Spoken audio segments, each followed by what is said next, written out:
இப்போ நான் என்ன பார்க்குறதுன்னா உப்பு லட்டுன்னு சொல்லுவாள். இதுக்கு எலுமிச்சம்பழத்தை நறுக்கி மஞ்சப்பொடி உப்பும் போட்டு நல்லா ஊற வச்சுருக்கேன். ஊறி இருக்கு. அதுக்கு இந்த பச்சை மிளகாயும் இஞ்சியும். இதுக்கு மிளகா வத்தல் காரம் கிடையாது, இது ரெண்டும் தான் அதுக்கு காரம். இது ரொம்ப நல்லா இருக்கும் ஊறுகாய். இதை பச்சை மிளகா இஞ்சியை பொடி பொடியாக நறுக்கி வச்சுட்டு பச்சை மிளகாயை நறுக்கி வச்சுருக்கேன். இப்போ இதை ரெண்டையும் போட்டு இந்த ஊறுகாய் லெமன் இஞ்சி பச்சை மிளகா போட்ட ஊறுகாய் எப்படி பண்ணலாங்கிறத பார்ப்போம். கொஞ்சம் நல்லெண்ணெய் விட்டுக்கலாம்.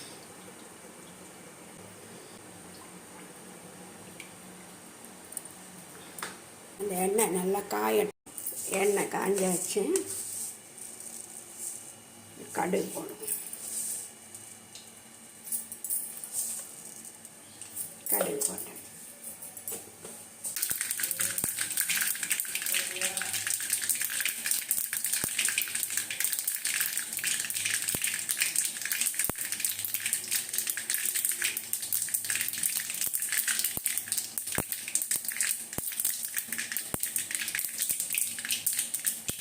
கடுகு வெடிச்சாச்சு. இஞ்சி பச்சை மிளகாவை அதில் போட்டுறேன். போட்டு அதை நல்லா வதக்கணும். நல்லா வதக்கி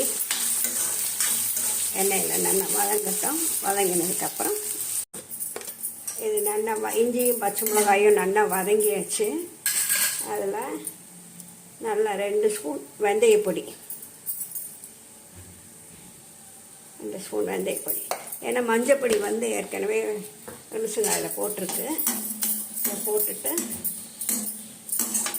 அப்படியே வதக்கிட்டேன்.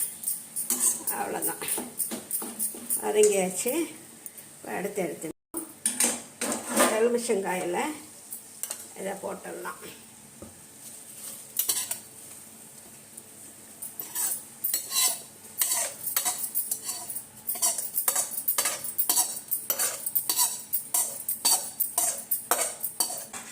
போட்டுட்டு நல்லா மிக்ஸ் பண்ணி விட வேண்டியதான். அவ்வளோதான், இந்த ஊறுகாய் ரெடி ஆயாச்சு. அதாவது எலுமிச்சங்காய் இஞ்சி பச்சை மிளகாய் ரொம்ப ஈஸி. இந்த ஊறுகாய் போடுறது நல்லா ஆறினதுக்கப்புறம் காற்று புகாத கண்ணாடி பாட்டில் அதில் எடுத்து வச்சுக்கலாம். இந்த புளி இல்லாமல் பொரிச்ச குழம்பு அந்த மாதிரி இருக்கிறதுக்கு தொட்டுக்கலாம். சாப்பாடு பிடிக்கல அப்படிங்க இது பண்ணுறவாளுக்கு இந்த ஊறுகாய் தொட்டுன்னு சாப்பிட்லாம். புளிப்பு இல்லாத ரசம் வச்சா தொட்டுன்னு சாப்பிட்லாம். ரொம்ப அருமையாக இருக்கும். ஒரு சிலருக்கு இந்த ஊறுகாய் ரொம்ப பிடிக்கும். ஆமாம், சாப்பிட்றதுக்கு இனி ஒரு 4 நாள் ஆனால் தான் இந்த இஞ்சி காரமும் பச்சை மிளகா காரமும் அதில் இறங்கி நல்லா இருக்கும். அவ்வளோதான் அந்த ஊறுகாயோட இது எல்லாருக்கும் பிடிக்கும்னு நினைக்கிறேன். எல்லோரும் பண்ணி பாருங்கோ. ரொம்ப ஈஸி. இதுக்கு மிளகா வத்தல் காரம் வேண்டாம், ஈஸியாக போட்டுடலாம்.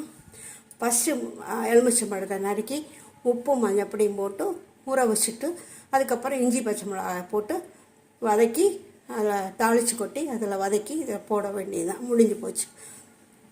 லைக் பண்ணுங்க, ஷேர் பண்ணுங்க, சப்ஸ்கிரைப் பண்ணுங்க, மறக்காமல் பெல் பட்டனை ப்ரெஸ் பண்ணுங்க. நன்றி, வணக்கம்.